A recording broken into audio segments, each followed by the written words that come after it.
selamat kami. Haleluya.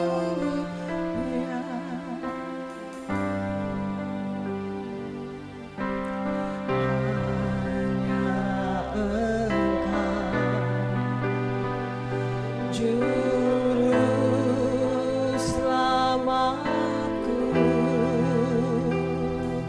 Tuhan kau setia padaku.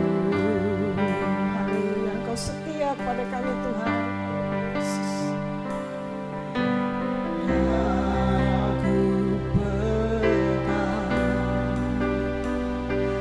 hanya janji-Mu, ku percayakan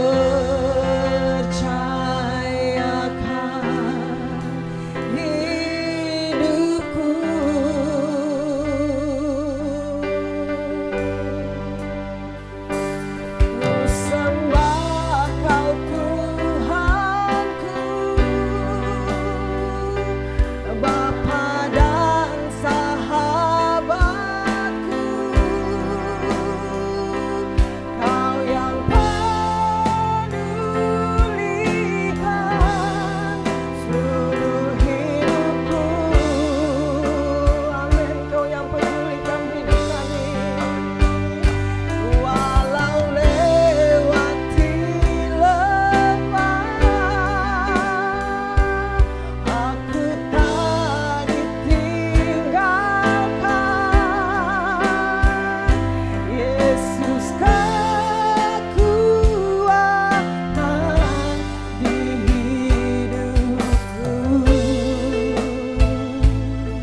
Engkaulah kekuatan kami Tuhan.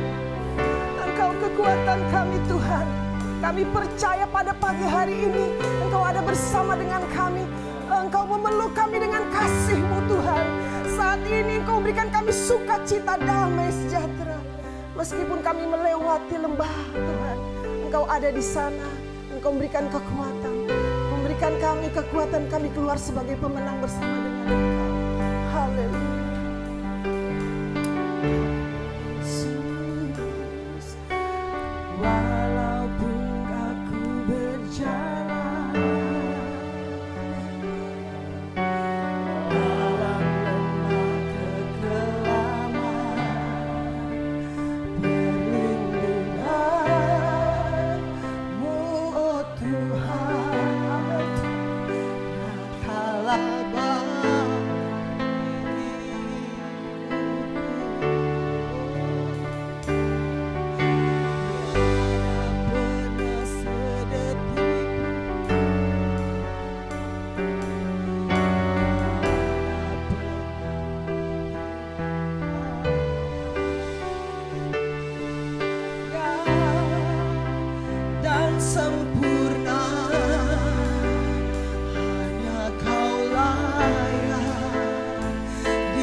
Mari kita sembah Dia.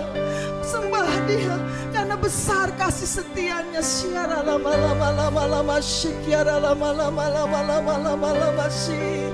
Iya lama syiara lama syiara lama syiara lama syakara lama iya lama syi.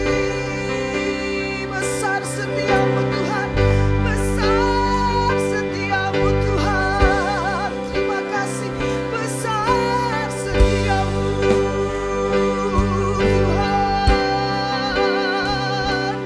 besar setiamu Tuhan. Syikiara lama syakara lama besar setiamu. Ya lama syiara lama syikiara lama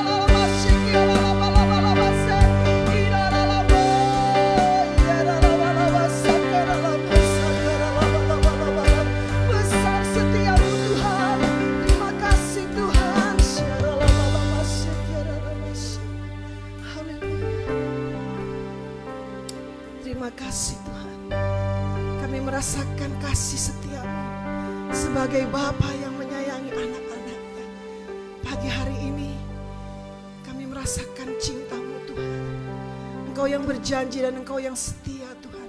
Engkau menepati janji-janji-Mu terhadap kami Tuhan. Engkau yang memberikan kami jalan keluar. Engkau yang menyembuhkan segala penyakit kami.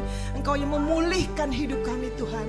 Kalau kami diizinkan melewati banyak hal dalam hidup kami, Engkau ada di sana bersama kami Tuhan. Haleluya, Engkau yang memulihkan kami.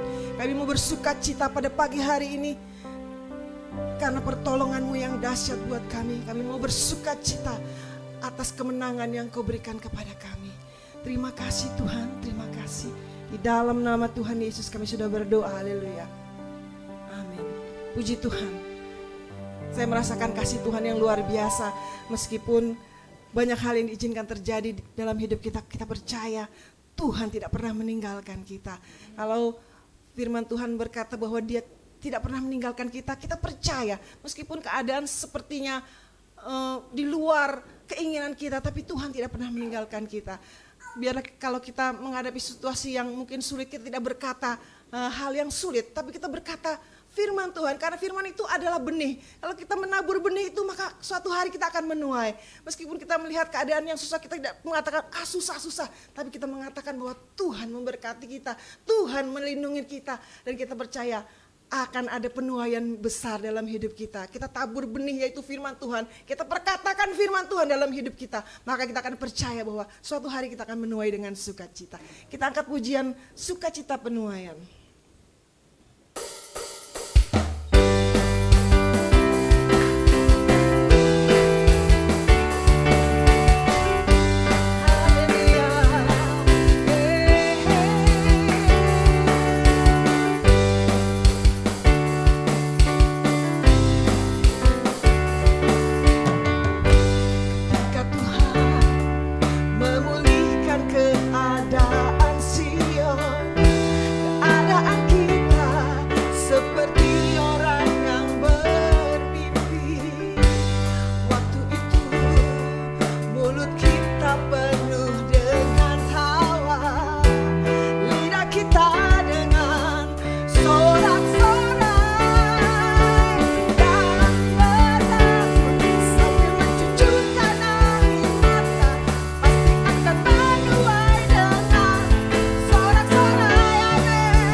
dalam kehidupan kita, kita melihat keadaan yang mungkin tidak sesuai dengan keinginan kita. Kita perkatakan sebaliknya, perkatakan sesuai dengan kebenaran firman Tuhan. Kita akan menuai dengan sukacita. Puji Tuhan. Kita akan masuk di dalam doa firman Tuhan.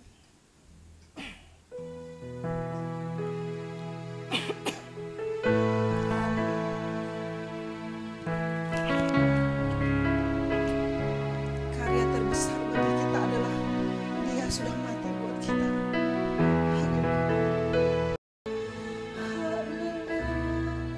Karya terbesar bagi kami adalah Engkau.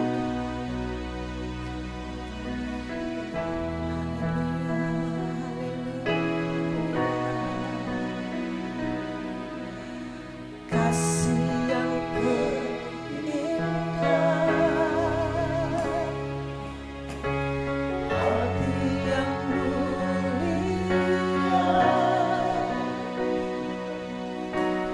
hanya ku temukan di dalam-Mu, Yesusku. Pujian dari hatiku selalu di setiap waktuku, tiada pernah berubah kasih-Mu.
Terima kasih.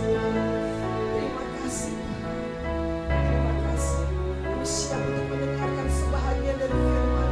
Berfirmanlah Tuhan melalui hamba-Mu Tuhan.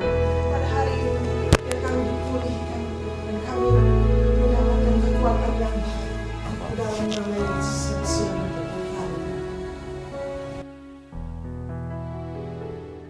Shalom saudaraku yang kasih dalam nama Tuhan Yesus Kristus. Kembali lagi kita hadir pada ibadah kita, ibadah online. Pagi hari ini kita ibadah kembali, tidak menutup kemungkinan saudara yang kasih, kita tetap ada di rumah kita masing-masing, namun hadirat Tuhan tetap ada dan kebenaran firman Tuhan tetap tersampaikan, saudara.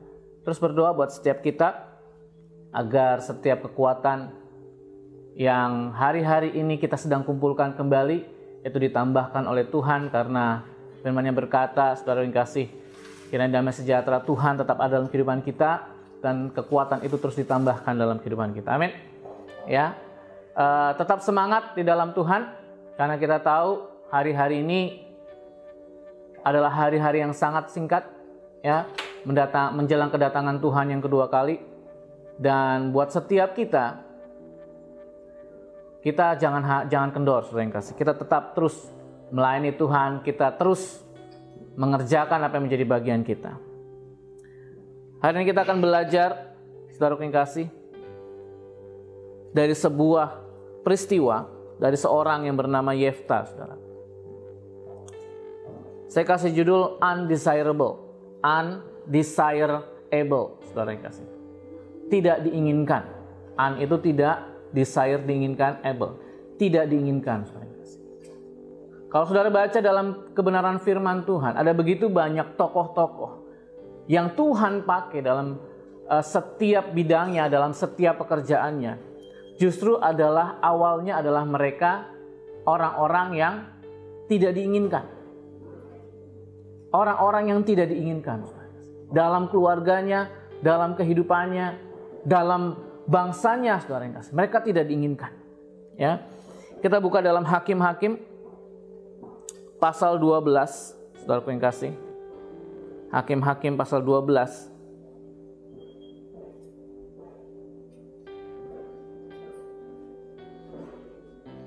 Ketika Yefta berhadapan dengan sebuah keturunan yang lain, yaitu namanya Efraim.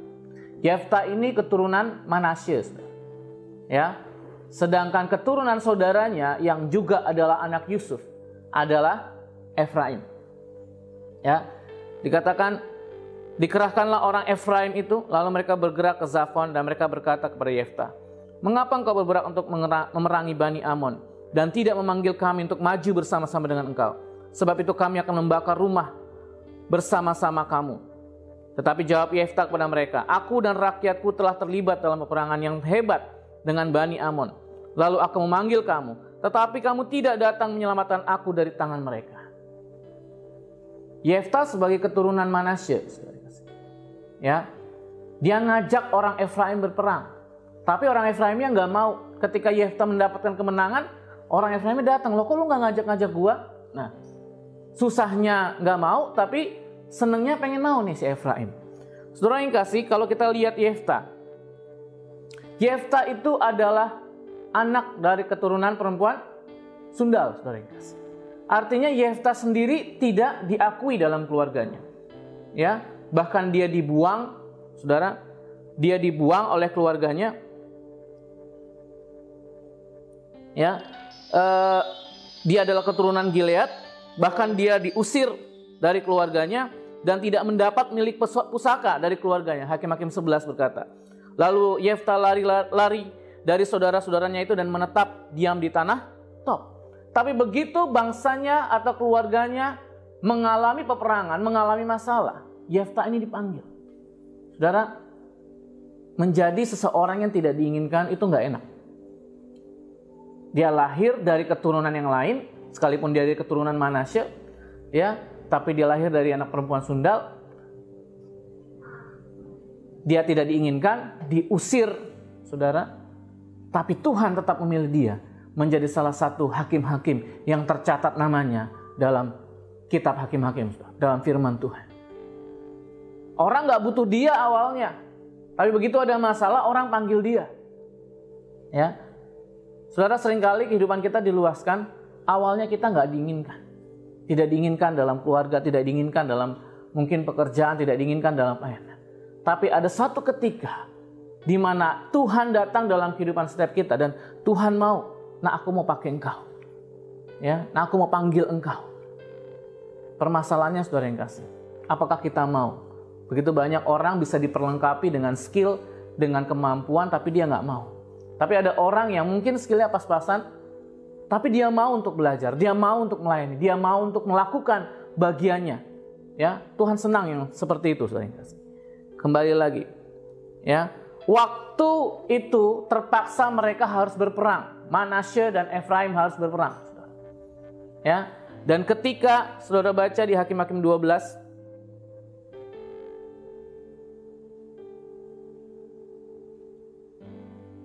saya mulai dari ayat yang keempat. Kemudian Yefta mengumpulkan semua orang Gilead, lalu mereka berperang melawan suku Efraim. Nah, Efraim ini agak-agak rese emang ya sukunya, ya. Diajakin perang gak mau, tapi begitu orang mengalami kemenangan, kok lu gak ngajak gua? Bahkan mereka marah, gak diajakin, saudara. Lalu mereka berperang melawan suku Efraim, dan orang-orang Gilead mengalahkan suku Efraim itu. Sebab orang-orang mengatakan, kamulah orang yang telah lari dari suku Efraim. Kaum Gilead itu ada di tengah-tengah suku Efraim dan suku Manasye. Untuk menghadapi suku Efraim itu, maka orang Gilead menduduki tempat-tempat penyeberangan sungai Yordan. Apabila dari suku Efraim ada yang lari dan berkata, biarkanlah aku menyeberang, maka orang Gilead berkata kepadanya, orang Efraimkah engkau? Dan jika ia menjawab bukan, nah ini yang penting saudara, ayat yang ke-6, maka mereka berkata kepadanya, coba katakan dulu Shibolet, pakai Y, Shibolet, ya, bukan Sibolga, bukan Shibolet, saudara. Ya, Shibolet. Jika ia berkata Sibolet, nggak pakai Y, ya, Sibolet, nggak bisa Shibolet, ya. Jadi tidak dapat mengucapkannya dengan tepat, mereka hanya menangkap dia. Mereka menangkap dia dan menyembelihnya dekat tempat penyeberangan sungai Yordan itu. Pada waktu itu tewaslah dari suku Efraim 42.000 orang. Cuman gara-gara nggak bisa ngomong Shibolet. Perhatikan. Maka ada dua kata sandi, ya. Dia mau ngomong Shibolet atau Sibolet. Itu penting sekali. Nah, kita kembali dulu ke orang yang undesirable tadi. Ya, orang yang tidak diinginkan seperti Yefta adalah orang yang dipilih Tuhan untuk mewakili bangsanya berperang. Ya. Sedangkan dia harus berhadapan dengan saudaranya sendiri. Siapa? Keturunan Efraim. Sedangkan dia adalah Manasye. Saudara, Manasye dan Efraim adalah kakak adik dari keturunan Yusuf. Saya bilang Yefta ini adalah the judges, ya, from loser to leader, ya, dari seseorang yang tidak diinginkan menjadi orang yang memimpin bangsanya. Saudara bayangkan tidak diinginkan, ya, dikatakan. Adapun Yefta orang Gilead itu adalah seorang pahlawan yang gagah perkasa, tetapi ia anak seorang perempuan sundal. Ayah Yefta ialah Gilead. Ya, istri Gilead melahirkan anak-anak lelaki baginya. Setelah besar anak istrinya ini, maka engkau mengusir Yefta. Tadi saya sudah katakan, Yefta lari ke tanah Tob. Tidak diinginkan. Ya, nanti saudara bisa lihat tampilannya. Saya membuat sebuah bagan. Kalau dari keturunan Yakub, saudara, Yakub. Siapa istri Yakub? Ada dua, Lea dan Rahel. Mana yang diinginkan Yakub? Mana yang dicintai Yakub? Rahel. Lea tidak diinginkan. Betul? Lea tidak diinginkan Yakub. Awal mula Yakub menginginkan menjadi seorang istri adalah Rahel. Tapi yang diberikan oleh Laban adalah Lea. Oke, aku akan bekerja lagi untuk mendapatkan Rahel. Tapi cintanya kepada Rahel, tidak kepada Lea. Maka Lea menurunkan, saudara yang kasih. Siapa keturunan Lea? Lewi dan Yehuda. Dari Yehuda turun Daud dan Yeshua, Yesus. Dan Yesus pun lahir dari keturunan yang tidak diinginkan sebenarnya. Ya, dari Lea, wanita yang sebenarnya tidak diinginkan oleh Yakub. Saudara bayangkan, wanita yang tidak seperti yang diinginkan oleh Yakub justru melahirkan Yesus dari keturunan Yehuda. Kita lihat coba Rahel, saudara, wanita yang diinginkan oleh Yakub. Rahel dengan budaknya Bilha melahirkan suku Dan. Suku pertama yang menyembah berhala dan terhilang, saudara. Ya, dan melahirkan salah satunya Yusuf dari Rahel. Yusuf melahirkan dua keturunan, siapa? Manasye dan Efraim. Ketika Yakub mau menurunkan berkat kepada Efraim dan Manasye, apa yang dia lakukan? Berkat silang. Ya kan? Kalau tanaman dikawin silang bagus, saudara. Ini berkat silang. Artinya yang harusnya dapat kesulungan itu siapa? Manasye. Tapi hati Yakub sekali lagi melihat Efraim yang disukainya, yang disenanginya. Sedangkan Manasye kurang disukai. Maka terjadilah berkat silang. Ya, mungkin yang kanan ini masuknya ke Efraim, yang kiri ini masuknya ke Manasye. Tapi apa yang terjadi, saudara? Dari yang tidak diinginkan, yaitu Manasye, lahirlah Yefta yang membela bangsanya. Ya, bahkan suku Efraim hampir habis. Ya, karena peperangan. Saudara yang kasih. Bahkan suku Benyamin juga dari keturunan Rahel hampir habis karena perbuatan dosa. Saudara, ketika saudara baca Alkitab, itu ada ceritanya. Perhatikan, dari orang yang tidak diinginkan, justru lahir sesuatu yang Tuhan mau. Ya, bahkan Rahel, saudara yang kasih, saudara tahu Rahel ketika mati dia melahirkan Benyamin dan dia sebut namanya Ben-Oni, anak dari kesakitanku. Tapi Yakub menggantinya menjadi Benjamin. Saudara yang kasih, perhatikan. Yefta adalah orang yang tadinya tidak diinginkan. Sekalipun dia keturunan Manasye, dia lahir dari keturunan perempuan sundal. Dia dibuang jauh-jauh. Tapi ketika bangsanya membutuhkan, keluarganya membutuhkan, dia dipanggil. Saudara, saya mau katakan, jangan saudara minder ketika saudara merasa tidak diinginkan dalam keluarga. Ketika saudara merasa dibuang, ketika saudara merasa, aku ini keturunan siapa sih? Aku ini kok lahir di keluarga seperti ini sih? Saudara perhatikan, hidupmu punya destiny yang besar di hadapan Tuhan. Amin. Ya, hidup kita semua, apapun garis keturunan kita, diinginkan atau tidak diinginkan, ya, Tuhan punya rencana yang besar. Perhatikan, Leah, the undesirable woman, saya mau katakan, menurunkan garis keturunannya itu Yesus. Ya, jadi hari-hari ini saudara yang kasih, kita mau perkatakan, destiny kita sungguh amat baik. Amin. Karena Tuhan menciptakan manusia sungguh amat baik. Apapun latar belakang kehidupan kita. Oke. Bahkan saya katakan suku yang terhilang. Ya. Saya mencatat saudara yang kasih ketika berkat di dalam Wahyu 7 ayat 4 sampai 8. Ada berkat ke-12 suku Israel. Dan aku mendengar jumlah mereka yang dimeteraikan itu 144.000. Yang telah dimeteraikan dia dari semua suku keturunan Israel. Perhatikan, dari suku Yehuda 12.000 yang dimeteraikan. Dari suku Ruben 12.000. Dari suku Gad 12.000. Dari suku Asyer 12.000. Dari suku Naftali 12.000. Dari suku Manasye 12.000. Efraim tidak disebutkan. Ya, dari suku mana? Manasye. Dari suku Simeon 12.000. Dari suku Lewi 12.000. Dari suku Issakhar 12.000. Dari suku Zebulon 12.000. Dari suku Yusuf 12.000. Dan dari suku Benjamin 12.000. Yang disebutkan siapa? Manasye. Perhatikan, ada dua suku yang hilang, Efraim dan Dan. Ya. Pada akhirnya Efraim tidak mendapatkan tempat. Kenapa, saudara? Ya, padahal dia lahir dari keturunan yang disukai, yaitu Rahel, dan diberkati dengan berkat silang, hak kesulungan, yaitu ketika Yakub menempang tangan. Tapi di kitab Wahyu at the end tidak disebutkan menjadi salah satu dari sekian suku Israel yang masuk dalam kemuliaan Tuhan istilahnya. Justru yang disebutkan adalah Manasya. Ya, saya pernah ikut pemetaan rohani, dari tanggal lahir kamu bisa tahu blessing kamu apa dari suku apa. Saya dari suku Manasya. Ya, ketika ditarik garisnya dan disamakan dengan kalender Ibrani, masuk ke dalam bulan kelahiran Manasya. Ya, ada teman saya masuk ke Yehuda, itu ada blessingnya.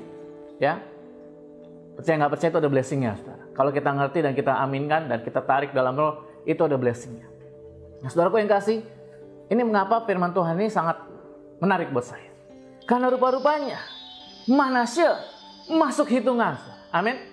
Manasya masuk hitungan. Yang tadinya undesirable, yang tidak diinginkan, rupa-rupanya masuk hitungan Tuhan. Jadi ada kabar baik, saudara yang kasih. Bagi saudara yang merasa saudara tidak diinginkan dalam hidup saudara, dalam keluarga saudara, saudara masuk hitungan Tuhan. Amin. Ya, saudara masuk hitungan Tuhan.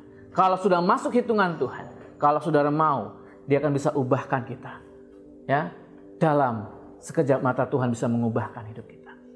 Firman Tuhan berkata, tidak ada satu bangsa yang lahir, tapi baru mengerang. Israel baru mengerang, sudah melahirkan. Artinya hari-hari ini ada masa percepatan, akselerasi masa percepatan, dan keajaiban terjadi.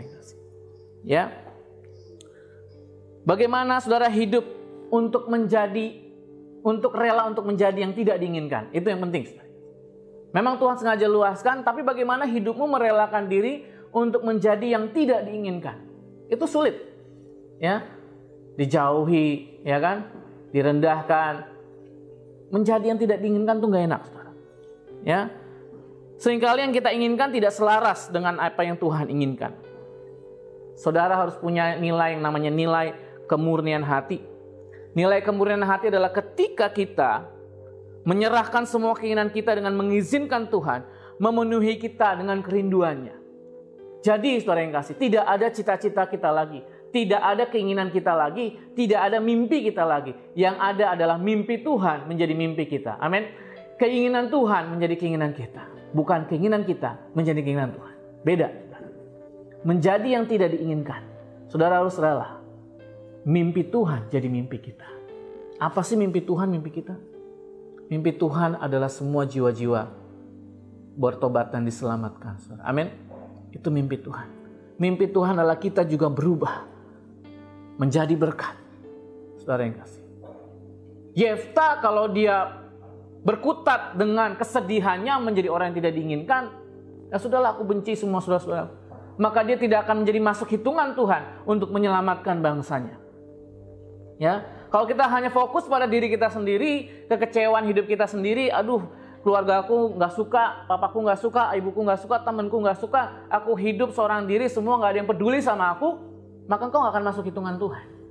Tapi kalau engkau mau menyerahkan hidupmu sama Tuhan, Tuhan, aku tahu mungkin banyak orang tidak suka, dan aku ini orang yang tidak diinginkan, tapi aku tahu engkau menginginkan aku lebih daripada orang lain menginginkan aku. Amin, saudara yang kasih. Maka engkau akan masuk hitungan Tuhan. Ya. Respon kita, sikap hati kita menentukan hidup kita masing-masing. Amin. Ya. Seringkali dalam kehidupan saya pribadi, saudara yang kasih, ya, ada banyak hal tidak masuk hitungan. Ah, siapa sih si Yosi itu? Ya kan? Dia baru kok. Nah, tapi saya mencoba untuk merendahkan diri. Belajar untuk merelakan diri, merendahkan diri, dan ikuti apa maunya Tuhan. Tuhan yang akan mengangkat kita. Amin, saudara yang kasih. Nah, kembali lagi. Jadi waktu Yefta harus berperang dengan saudaranya sendiri. Saya mengutip perkataannya Bung Karno, saudara. Ya, perkataan Bung Karno apa? Perjuanganku itu lebih mudah karena aku melawan penjajah. Tapi perjuanganmu akan lebih sulit karena yang kamu lawan adalah saudaramu sendiri. Saudara kasih. Efraim, saudaranya Manasya. Yefta merupakan saudaranya Efraim, tapi dia harus memerangi Efraim. Kenapa? Ya karena orang Efraim begitu. Jadi kalau dia adalah orang Efraim, berarti dia nggak bisa ngomong Shibolet. Kata she di situ ada huruf shin, saudara. Kenapa? Menurut literasi yang saya baca, rupa-rupanya ketika Efraim itu hidup dalam pada zaman hakim-hakim, mereka ini cenderung menggabungkan diri mereka kepada bangsa-bangsa di sekitarnya. Hingga kehidupan mereka, perkataan mereka tidak sama dengan suku-suku lain yang masih hidup dalam pengenalan takut akan Tuhan dalam Taurat. Saudara. Kehidupan mereka penuh dengan kematian. Saudara. Sehingga perkataan mereka gak bisa ngomong yang namanya shin itu, shibot. Sedangkan sibolet itu perkembangan dari huruf samek. Saudara. Ya, samek. Jadi kehidupan mereka lebih cenderung kepada orang-orang yang tidak mengenal Tuhan. Lebih gampangnya seperti itu. Saudara. Sehingga waktu Efraim harus berhadapan dengan Yefta, harus kasih kode. Engkau orang Efraim bukan? Coba ngomong Shibolet. Kalau mereka nggak bisa ngomong Shibolet, cuman bisa Sibolet, ya, maka harus dihabisi. Dan sekian puluh ribu orang Efraim mati di situ. Kita lihat saudara, Shibolet versus Sibolet. Ya, saudaraku yang kasih, huruf shin dari kata Shibolet adalah huruf Ibrani ke-21 yang dihafalkan seperti huruf syah atau shy. Dalam sejarah perkembangan huruf Ibrani, huruf shin adalah huruf yang dikembangkan dari huruf samek. Jadi orang Efraim hanya bisa ngomong sibolet yang samek. Sedangkan orang yang Israel lainnya bisa ngomong shibolet dengan yang shin, saudara. Ya. Saudara, kalau kita mengenal Efraim, Efraim itu adalah orang-orang yang merasa levelnya lebih tinggi dan merasa berjasa. Karena apa? Efraim ini pada masanya, ya, pada masa bangsa Israel keluar dari tanah Kanaan, mereka sudah ada, saudara yang kasih. Dan mereka berperang sampai kepada masuk tanah Kanaan. Ya, mereka merasa levelnya lebih tinggi. Gue dapat blessing yang tangan kanan loh dari Yakub. Ya enggak, saudara? Mereka merendahkan suku yang lain, bahkan mereka merendahkan saudaranya sendiri, yaitu Manasye. Itulah orang Efraim. So hari-hari ini, kalau engkau sedang menghadapi orang jenis Efraim, mungkin orang yang dulunya dipakai Tuhan luar biasa. Di masa sebelumnya, wah gue ini luar biasa. Ya kan? Dipakai dengan hidup luar biasa. Sekolah Alkitabku dulu luar biasa. Ya, aku dulu dipakai luar biasa. Tapi hari ini biasa-biasa saja dan melihat ada orang lain yang sedang dipakai Tuhan luar biasa, ya, dan dia merasa levelnya lebih tinggi dan merendahkan orang lain, saudara, maka orang itu adalah Efraim. Orang dari masa sebelumnya yang tadinya dipakai Tuhan, sekarang biasa-biasa, namun melihat orang yang hari ini sedang dipakai Tuhan luar biasa, Yefta kan seperti itu, ya, lalu mereka merendahkan. Itu orang Efraim, saudara. Ya. Hidupnya mulai berubah karena berbagai macam hal. Mungkin kecewaan, mungkin dunia ini, mungkin kepentingan diri sendiri. Sehingga yang tadinya dipakai Tuhan sampai hari ini berubah. Saudara bayangkan, ada satu peristiwa. Saudara tahu Kaleb? Kaleb itu orang Goyin, bukan orang Israel. Ya, tapi waktu mereka keluar, yang disebut Alkitab, yang setia, dari Kanaan, dari Mesir sampai Kanaan ada 2 orang. Satu generasi mati, tapi ada 2 orang yang setia, Yosua dan Kaleb. Kaleb itu artinya apa, saudara tahu? Anjing. Jadi sebutan Kaleb bagi bangsa Israel itu merendahkan orang itu. Lep, artinya apa? Oh anjing. Gitu, saudara. Ya. Lep, sini lep. Anjing, sini anjing. Ya. Itu perendahan sekali. Tapi apakah Kaleb bermasalah dengan itu? Dia tidak peduli ketidakberterimaan orang Israel atas hidupnya. Tapi dia melihat Allah yang luar biasa. Amin. Makanya dia mampu mendampingi Yosua. Sehingga sampai Kanaan dia berani berkata, dahulu waktu masa muda, sekian puluh tahun, sampai hari ini kekuatanku tetap sama. Kaleb disebutkan Kaleb Yosua. Pada akhir cerita tidak disebutkan Kaleb dan Yosua lagi. Tapi Yosua dan Kaleb. Akhir cerita tidak disebutkan Yosua dan Kaleb. Tapi Kaleb dan Yosua. Perhatikan. anjingnya bisa lebih hebat daripada Tuhan. Ya. Saudara perhatikan Yosua, dari kata Yosua lahirlah Yehoshua, yang artinya Yeshua, yang artinya Yesus. Ada analogi seperti ini. Nanti yang masuk surga hanya Yesus dan anjingnya. Amin, saudara. Ya. Ketika Tuhan Yesus bertemu dengan perempuan, ya, Tuhan Yesus berkata apa? Tidak layak seorang Samaria itu, ya, apa namanya?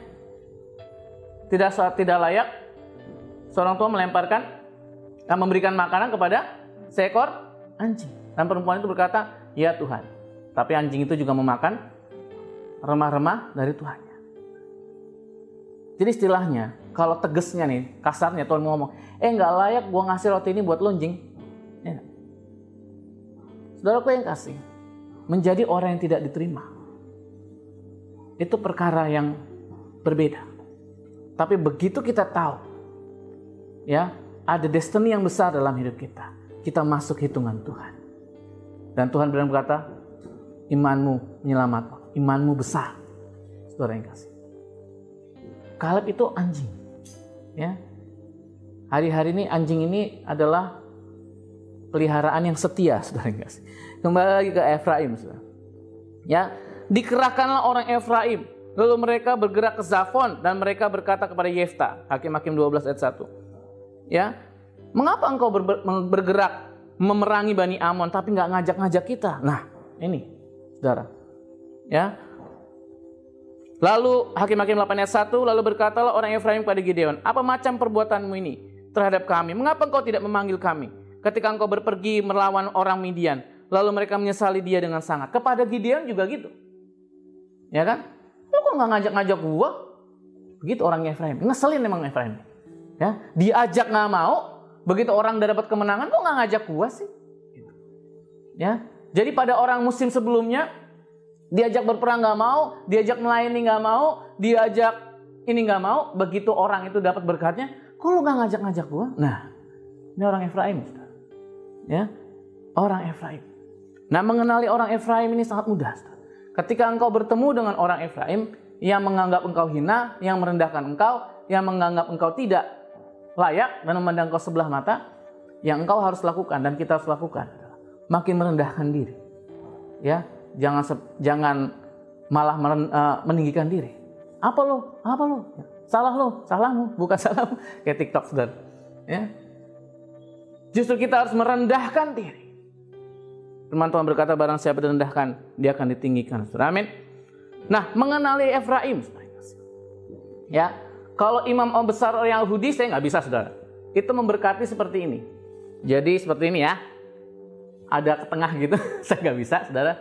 Itu artinya, saudara yang kasih, berkat shin, ya, shin. Imam Yahudi begitu kalau memberkati, ya, shin. Saudara nanti baca sendiri. Itu artinya shin, berkat, ya. Huruf Shin artinya Shad. Yang ada artinya adalah El Shaddai. Jadi ketika orang berkata Shibolet, ada kata Shad, El Shaddai di situ. Ya, saudaraku yang kasih. Yang artinya penyertaan dan penyediaan Yahweh. Shibolet. Ada Shin, Shad yang artinya juga El Shaddai. Ya. Kalau kita berkat, kita begini, diberkatilah, pulanglah membawa berkat gitu kan. Orang Yahudi harus ada pisahnya. Nah, saya bukan orang Yahudi. Nah, begini. Begitu dia. Itu artinya shin. Ya.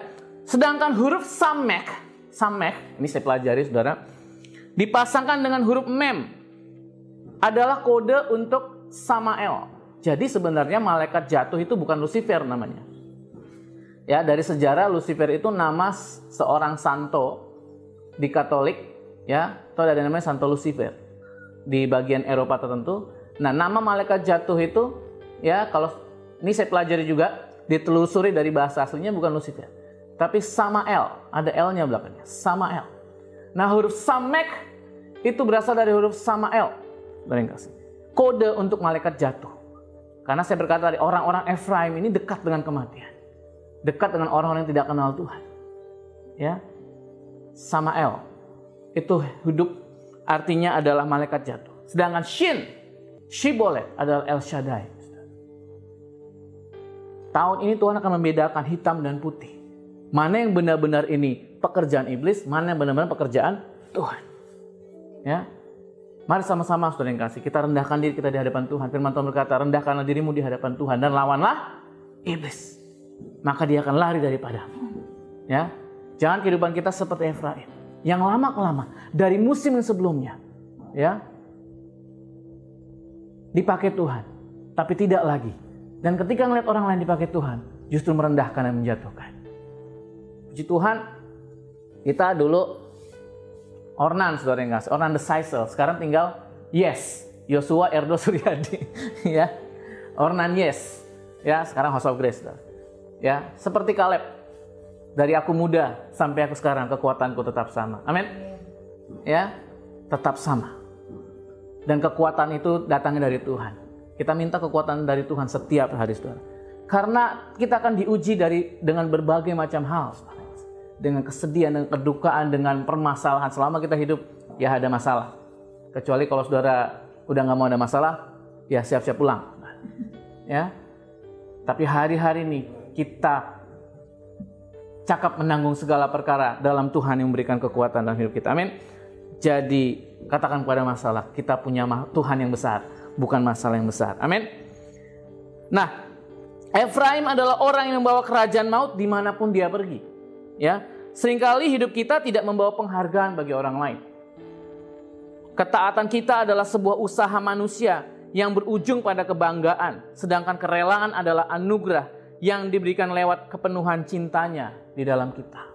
Jangan sampai kita membawa maut, tapi kita membawa hidup. Amin, saudara yang kasih. Dan sampai hari ini, kalau kita melihat orang lain dipakai Tuhan luar biasa, kita berkati mereka.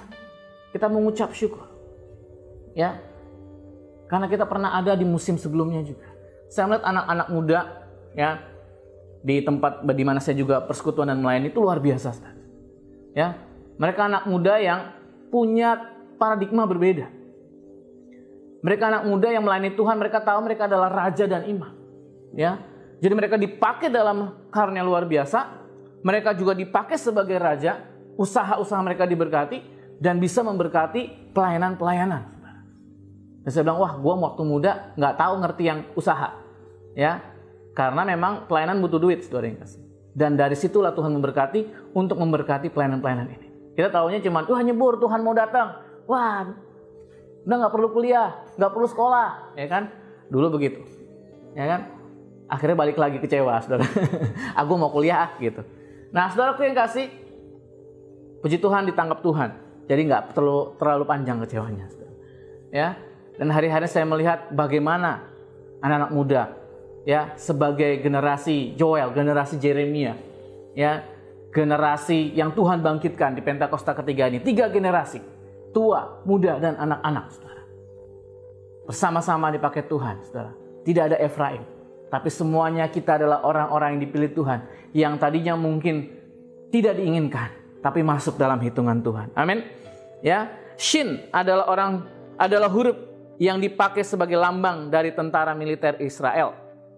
Jadi kalau saudara orang militer Israel, mereka menggunakan huruf Shin yang Shibolet tadi, saudara. Sedangkan Samek yang Sibolet adalah piktograf Ibrani dalam sebuah bentuk. Artinya duri, saudara yang kasih. Ya, yang Sibolet itu piktograf Ibrani, lambangnya duri. Ya, saya ada gambarnya, nanti bisa lihat di tayangan.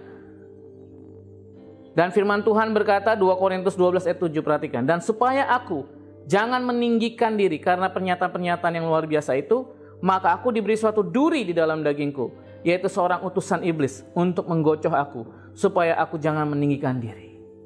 Jadi yang Samek itu lambangnya duri.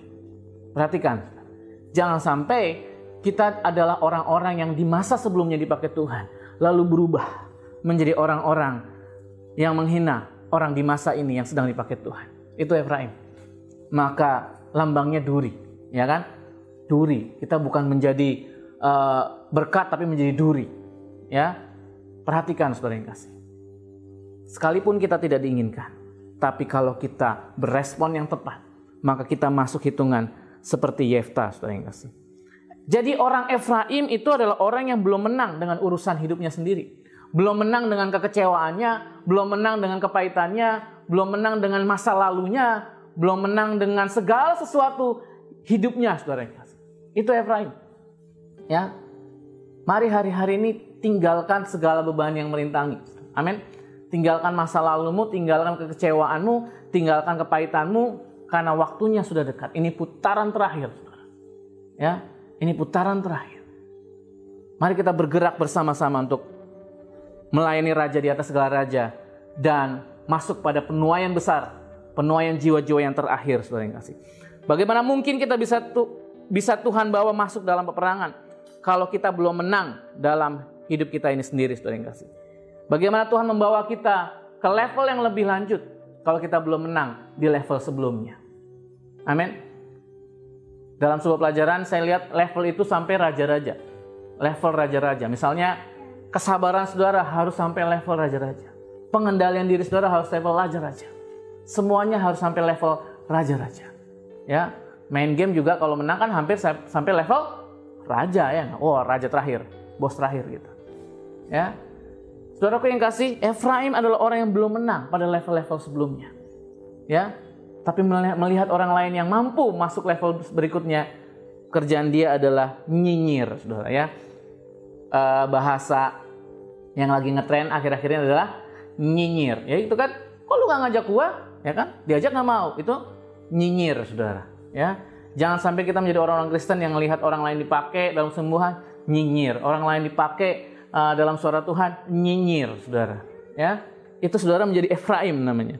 Ikutlah menderita sebagai seorang prajurit. 2 Timotius 2:3-4.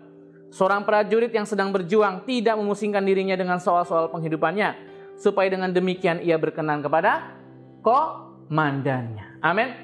Jadi mari saudara yang kasih, saya mau katakan, hari-hari sekalipun engkau merasa aku ini tidak diinginkan, hey, saudara dan saya ini masuk dalam hitungannya Tuhan. Amin. Masuk dalam hitungannya Tuhan. Seberapapun jumlah kita di House of Grace ini mungkin kecil, tapi mata Tuhan tertuju pada kita. Amin. Ya, Tuhan memperhitungkan kita untuk melakukan dampak yang luar biasa. Benih itu nggak perlu besar, benih itu kecil, jatuh, bertumbuh dan menghasilkan buah, memberikan dampak yang luar biasa. Amin, saudara. Saudara yang di rumah, apapun yang saudara lakukan, saudara kerjakan bagian saudara. Berdoa untuk sekeliling saudara, ya, lakukan sesuatu memberkati, itu adalah dampak. Amin. Jangan engkau pusing dengan aku masih punya tanggungan, aku punya beban, ngurus diri sendiri aja susah, apalagi ngurus orang lain. Jangan, saudara. Ya, engkau harus berani mampu minta Tuhan memampukan setiap kehidupan kita untuk melakukan bagian kita. Kalau kita mementingkan diri kita sendiri, nggak akan selesai permasalahan itu. Ya, tapi kalau engkau minta kemampuan dari Tuhan, si Yefta ini nggak peduli dia dibuang. Tapi ketika bangsanya memanggil, dia datang dan dia lakukan peperangan dan mendapatkan kemenangan. Amin. Firman Tuhan saya tidak panjangkan, memberi pengertian buat kita. Mari sama-sama kita masuk dalam ladangnya Tuhan. Apapun kehidupan kita, kita tinggalkan masa lalu kita. Ya, jangan jadi Efraim, saudara. Kita selesaikan, kita next level, dan kita terima kemuliaan Tuhan yang lebih besar lagi. Mari siapkan hidup kita, diri kita akan terima perjamuan. Mari saudaraku yang kasih, siapkan roti dan anggur. Kita angkat di hadapan Tuhan. Kami mengangkat sekali lagi Tuhan tubuh dan darah-Mu Tuhan. Ini adalah perjanjian kekal atas hidup kami. Perjanjian yang menyatukan kami dengan Bapa, Putra, dan Roh Kudus. Perjanjian yang selalu membawa kami Tuhan intim dengan Engkau Tuhan. Perjanjian yang selalu membawa kami hidup di dalam Engkau ya Bapa. Terima kasih buat tubuh dan darah-Mu ya Tuhan. Terima kasih buat pengorbanan-Mu. Kami perkatakan saat kami memakan dan meminumnya, kami satu dengan Bapa, Putra, dan Roh Kudus. Semua yang sakit disembuhkan, yang lemah dikuatkan, yang beban berat diberikan penghiburan dan kekuatan. Terima kasih Tuhan, terima kasih. Ya Ralama, ya Ralama. Mari angkat roti di tangan kanan kita. Sebab apa yang telah kuteruskan kepadamu, telah kuterima dari Tuhan, yaitu bahwa Tuhan Yesus Pada malam waktu ia diserahkan mengambil roti, dan sudah itu ia mengucap syukur atasnya. Ia memecah-mecahkannya dan berkata, "Inilah tubuhku yang diserahkan bagi kamu. Perbuatlah ini menjadi peringatan akan aku." Saudaraku yang kasih, bukan roti yang kita pecah-pecahkan ini merupakan persekutuan kita dengan tubuh Kristus. Mari kita memakannya dengan iman di dalam nama Yesus.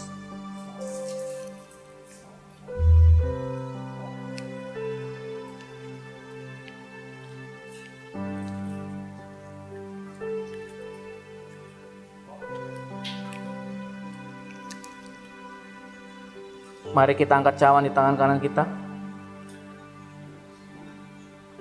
Demikian juga ia mengambil cawan sudah makan lalu berkata, "Cawan ini adalah perjanjian baru yang dimeteraikan oleh darahku.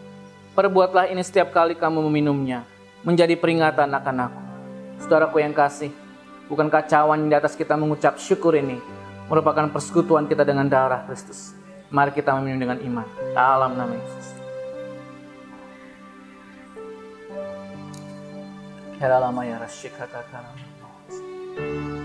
Oh, Kau di dalamku dan ku di dalam-Mu, tak dapat ku hidup di luar kasih-Mu. Kaulah pokok anggur yang sejati,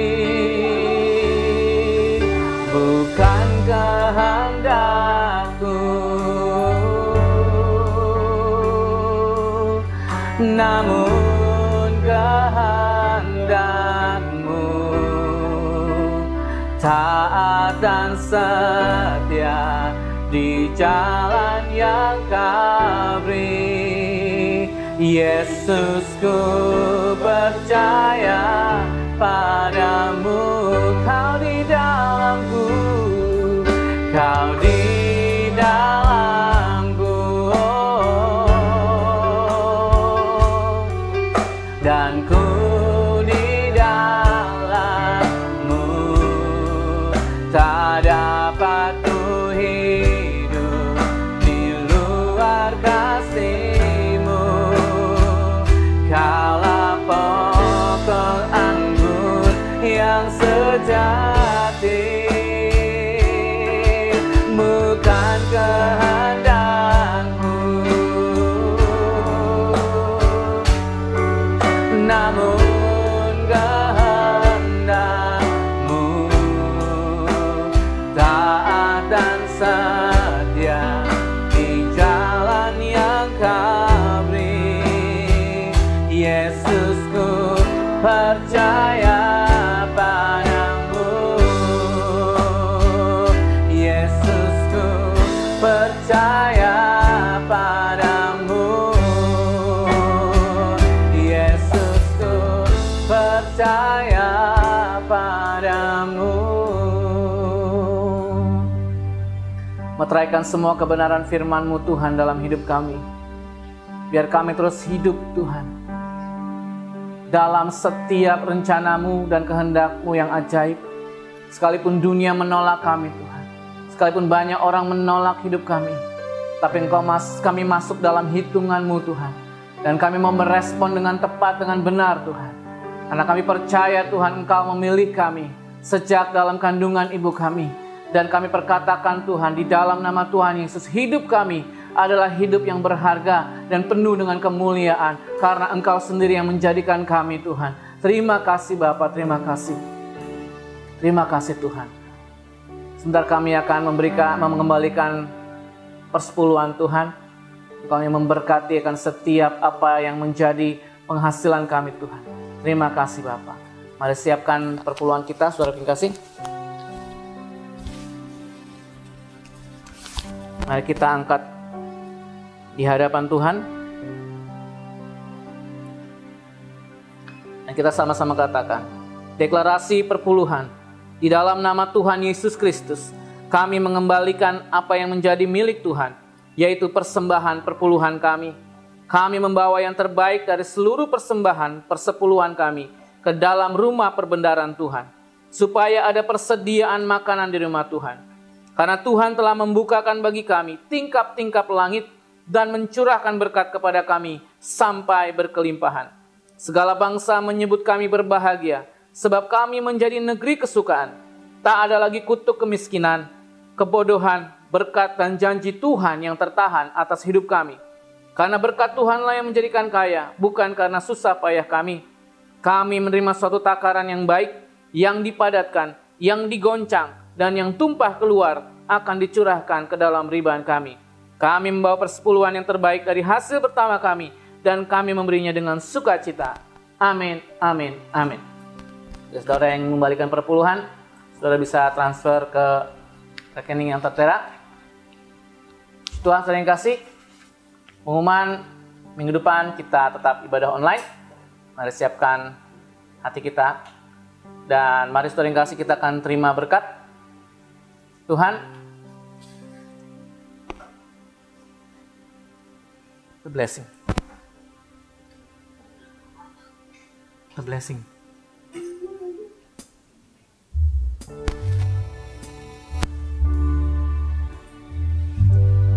Lord bless you and keeps you. Make His face shine upon you and be gracious to you.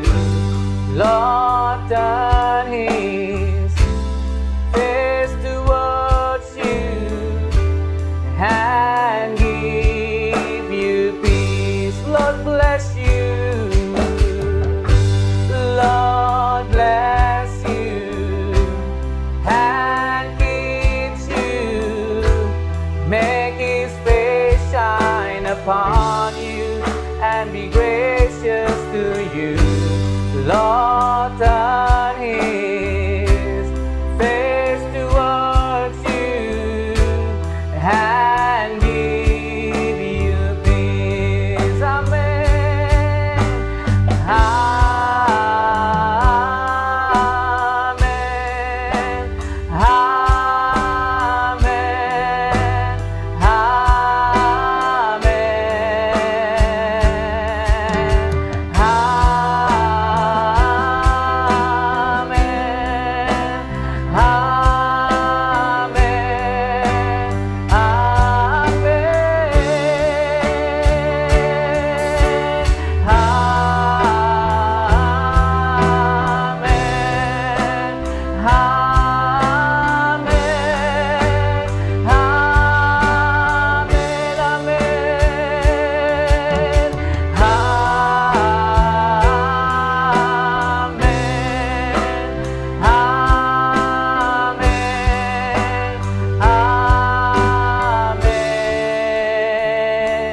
Amen. Saudara yang kasih, mari arahkan hatimu kepada Tuhan.